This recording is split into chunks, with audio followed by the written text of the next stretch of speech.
আসসালামু আলাইকুম। আমাদের টেকবিডি 2.0 ইউটিউব চ্যানেলের পক্ষ থেকে সকলকে অভিনন্দন। আমাদের আজকের বিস্তারিত ভিডিও থাকছে বাংলাদেশ নৌবাহিনী নিয়ে।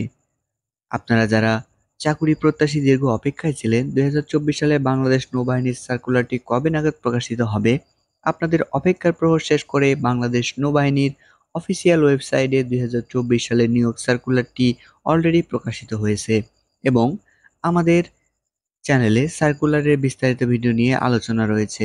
আপনারা একটু দেখে আসবেন। আজকে আমরা বাংলাদেশ নৌবাহিনীর চাকুরিতে মাঠে আপনাদের কি কাগজপত্র নিয়ে উপস্থিত হতে হবে তা নিয়ে বিস্তারিত আলোচনা করব। আপনারা অবশ্যই না টেনে আমাদের ভিডিওটি দেখতে থাকুন এবং আমাদের টেকবিডি 2.0 ইউটিউব চ্যানেলটি সাবস্ক্রাইব করে নোটিফিকেশনটি অন করে রাখুন। চলুন কথা না বাড়িয়ে আমরা বিস্তারিত ভিডিওটি আলোচনা করি। এখানে আমরা দেখতে পাচ্ছি বাংলাদেশ নৌবাহিনীর সেই কাঙ্ক্ষিত সার্কুলারটি। এখানে শুধুমাত্র অনলাইনের মাধ্যমে আবেদনটি করা যাবে এবং আবেদন প্রক্রিয়াটি অলরেডি শুরু হয়ে গেছে। অনলাইনে আবেদনের জন্য আপনাদের 11ই সেপ্টেম্বর 2024 থেকে 15ই অক্টোবর 2024 তারিখ পর্যন্ত অনলাইনের মাধ্যমে আবেদন প্রক্রিয়াটি সম্পন্ন করা যাবে। এখানে আবেদন করতে আপনাদের যোগ্যতা কি হবে এবং আপনাদের শিক্ষাগত যোগ্যতা কি হবে সকল কিছু নিয়ে আমরা একটি ভিডিওতে বিস্তারিত আলোচনা করেছি। অবশ্যই সেই ভিডিওটি আমাদের চ্যানেলে আপলোড রয়েছে, আপনারা অবশ্যই সেটি দেখে আসবেন। চলুন দেখে আসি আপনাদের মাঠে কি কাগজপত্র নিয়ে উপস্থিত হতে হবে। এখানে আমরা দেখতে পাচ্ছি প্রথমত আপনাদের প্রয়োজন হবে শিক্ষাগত যোগ্যতার সনদপত্র।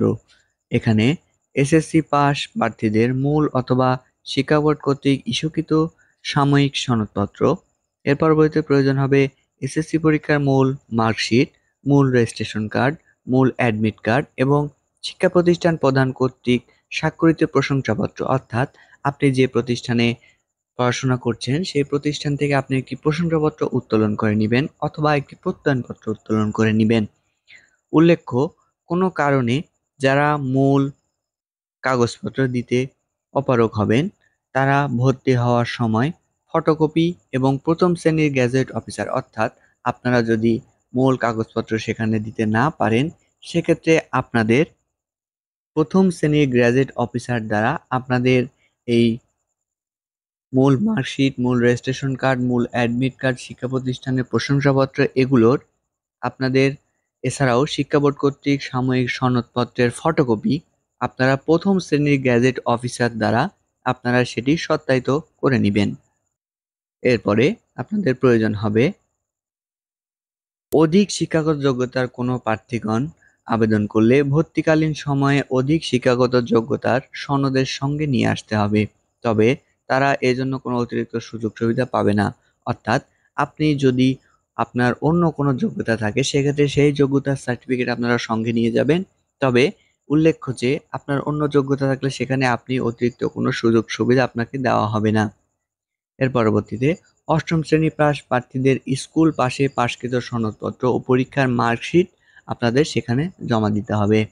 এর পরবর্তীতে আছে জাতীয়তা ও চরিত্রগত সনদপত্র, অর্থাৎ আপনি যদি ইউনিয়ন হন, পৌরসভা হন, কাউন্সিল হন, যেখানেই হন, আপনি ইউনিয়ন হলে ইউনিয়ন চেয়ারম্যান, পৌরসভা হলে পৌরসভার মেয়র এবং ওয়ার্ড কাউন্সিলর অথবা কমিশনারের নিকট হতে গৃহীত আপনার জাতীয়তা ও চরিত্রগত একটি সনদপত্র নিতে হবে। উল্লেখ্য, বৈবাহিক অবস্থা ও স্থায়ী অবস্থানের উল্লেখ করতে হবে সেই সনদপত্রের ভিতরে।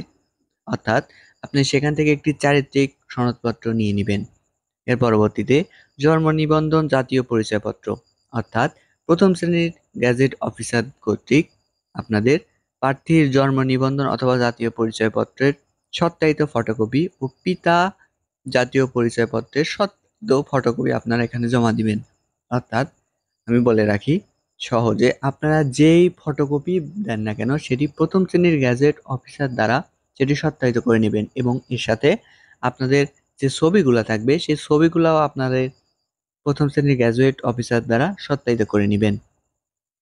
এর পরবর্তীতে আমরা দেখতে পাচ্ছি অভিভাবকের সম্মতিপত্র, অর্থাৎ স্ব ইউনিয়ন পরিষদের চেয়ারম্যান, মেয়র, কাউন্সিলর কর্তৃক আপনাদের প্রতি স্বাক্ষরিত হতে হবে। অর্থাৎ এখানে আপনাদের অভিভাবকের সম্মতিপত্র একটি পাওয়া যায়, সেই সম্মতিপত্রটা আপনারা নিয়ে সেটি পূরণ করে পিতামাতার অভিভাবক সম্মতি নিয়ে এর পরবর্তীতে আপনাদের চেয়ারম্যান, পৌরসভা অথবা কাউন্সিলর দ্বারা এটি সত্যায়িত করে নেবেন।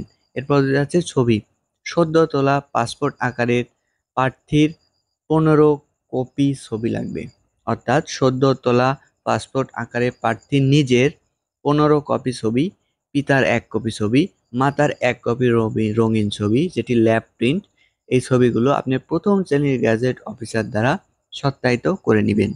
এর পরবর্তীতে চাকুরিরত প্রার্থীগণ নিয়োগকারী কর্তৃপক্ষের ছাড়পত্র আনতে হবে। অর্থাৎ আপনি যদি কোনো প্রতিষ্ঠানে কর্মরত থাকেন সেক্ষেত্রে সেই প্রতিষ্ঠানে আপনাকে ছাড়পত্র নিয়ে আসতে হবে। অর্থাৎ আপনি যে রিজাইন দিবেন অথবা ছাড়পত্র সেটি আপনাকে সেই কপিটা আপনাকে নিয়ে যেতে হবে।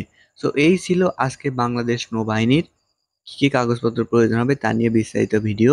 এর পরবর্তীতে বাংলাদেশ নৌবাহিনীর সকল আপডেট ভিডিও পেতে, যেমন আপনাদের মাঠ কবে শুরু হবে, আপনাদের SMS কত তারিখে ঢুকবে তা নিয়ে বিস্তারিত জানতে আমাদের এই চ্যানেলটি সাবস্ক্রাইব করে নোটিফিকেশনটি অন করে রাখুন। অবশ্যই আমরা সেটি বিস্তারিত আলোচনা সহকারে আমরা আপনাদের মাঝে তুলে ধরব। সো আজকের ভিডিওটি এই পর্যন্তই। সকলকে সাথে থাকার জন্য অসংখ্য ধন্যবাদ।